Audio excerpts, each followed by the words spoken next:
गाय और शेर। एक पहाड़ी के नीचे रामगढ़ नाम का एक गांव था।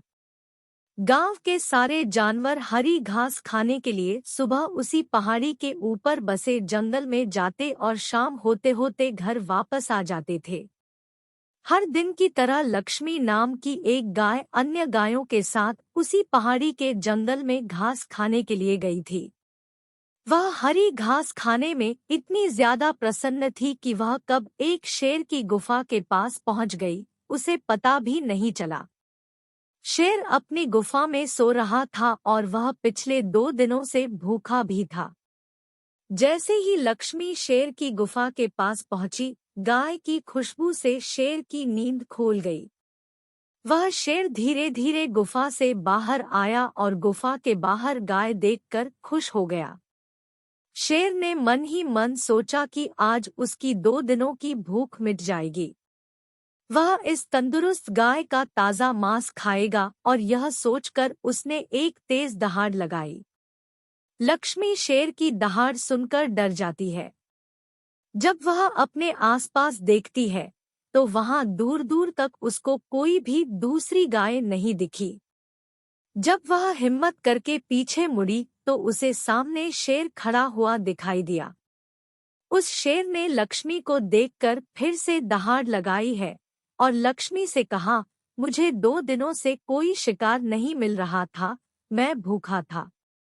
शायद इसलिए भगवान ने मेरा पेट भरने के लिए तुझे मेरे यहाँ पर भेजा है। आज मैं तुझे खाकर अपनी भूख मिटा लूंगा। शेर की बात सुनकर लक्ष्मी डर जाती है। वह रोते हुए शेर से कहती है, मुझे जाने दो, मुझे मत खाओ। मेरा एक छोटा बच्चा है जो अभी सिर्फ मेरा ही दूध पीता है और उसे घास खाना अभी तक नहीं आया है। लक्ष्मी की बात सुनकर शेर हंसते हुए कहता है, तो क्या मैं अपने हाथ में आए शिकार को ऐसे ही जाने दूं? मैं तो आज तुझे खाकर अपनी 2 दिनों की भूख मिटाऊंगा। शेर के ऐसा कहने पर लक्ष्मी उसके सामने रोने लगी और विनती करते हुए कहती है कि आज मुझे जाने दो। मैं आज अपने बछड़े को आखिरी बार दूध पिला दूंगी और उसे बहुत सारा प्यारा करके कल सुबह होते ही तुम्हारे पास आ जाऊंगी। फिर तुम मुझे खा लेना और अपना भूखा पेट भर लेना। शेर लक्ष्मी की यह बात मान जाता है और धमकी देते हुए कहता है कि अगर कल तू नहीं आई तो मैं तेरे गांव आऊंगा, फिर तुझे और तेरे बेटे दोनों को खा जाऊंगा। लक्ष्मी शेर की यह बात सुनकर खुश हो जाती है और शेर को अपना वचन देकर गांव वापस चली जाती है।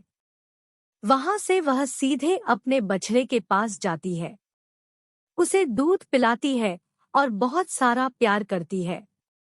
फिर बछड़े को शेर के साथ हुई सारी घटना बताती है और कहती है कि उसे अब अपना ख्याल खुद ही रखना होगा।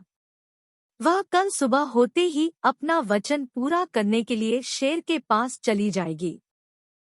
अपनी माँ की बातें सुनकर बछड़ा रोने लगता है। दूसरे दिन सुबह होते ही लक्ष्मी जंगल की तरफ निकल जाती है और शेर की गुफा के सामने पहुंचकर शेर से कहती है, अपने वचन के अनुसार मैं तुम्हारे पास आ गई हूँ। अब तुम मुझे खा सकते हो। गाय की आवाज सुनकर शेर अपनी गुफा से बाहर निकलकर आता है और भगवान के अवतार में प्रकट होते हैं। वह लक्ष्मी से कहते हैं, मैं तो बस तुम्हारी परीक्षा ले रहा था। तुम अपने वचन की पक्की हो। मैं इससे बहुत प्रसन्न हुआ।